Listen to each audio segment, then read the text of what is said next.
Vous êtes-vous déjà demandé si, dans votre corps, se cachait une carte de la Terre elle-même? Et si votre oreille n'était pas seulement un organe de l'ouïe, mais une porte vers l'univers? Restez jusqu'à la fin de cette vidéo, car vous allez entendre quelque chose qui pourrait vous ouvrir les yeux et changer la façon dont vous regardez le monde et vous-même. Dès les années 70, Slava Sevryukova, la Bulgare qui a étonné scientifiques et médecins, décrivait la structure de l'atome d'une manière qui a devancé la science. Elle affirmait que les électrons ne sont pas de simples particules en orbite, mais qu'ils possèdent une nature ondulatoire et énergétique, une idée confirmée plus tard par la mécanique quantique. Par la seule force de sa pensée, elle voyait le corps humain comme en direct. Chaque organe, le cœur, le cerveau, les poumons, elle les observait en mouvement, comme si elle pouvait les toucher. Elle allait encore plus loin, jusqu'aux cellules, jusqu'à leurs altérations, que même des médecins expérimentés ne pouvaient pas détecter. Des expériences menées avec le docteur Patarinsky ont été soigneusement documentées, protocole après protocole. Nous ferons une vidéo spéciale à ce sujet pour que vous puissiez constater les faits par vous-même. Mais l'un de ses enseignements les plus étonnants est autre. Sevryukova affirmait que le pavillon de l'oreille, avec ses replis et ses creux, est le reflet de la Terre. Ces creux correspondent aux océans.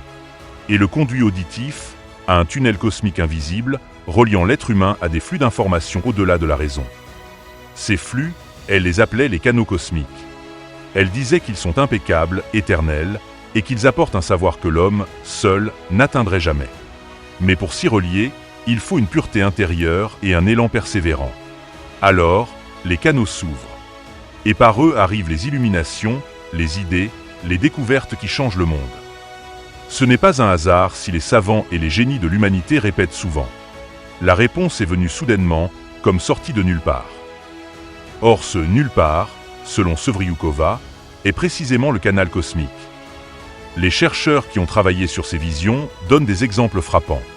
Les Japonais, malgré leur technologie la plus avancée, n'ont pas réussi à reproduire les pyramides égyptiennes. Et pourtant, les anciens l'ont fait. Comment? Sevryukova disait, ils puisaient leur savoir directement dans les canaux cosmiques.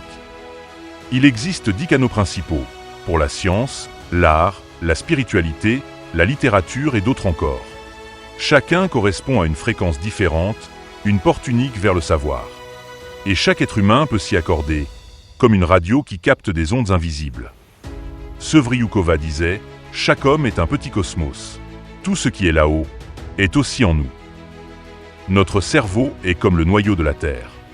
Notre crâne, comme sa croûte. Et l'oreille, une porte vers les canaux de l'univers. Nous sommes le reflet de la Terre. Et la Terre est le reflet de nous-mêmes. Si cette vidéo a touché quelque chose en vous, laissez-la voyager plus loin. D'autres trouveront peut-être aussi leur chemin vers la vérité.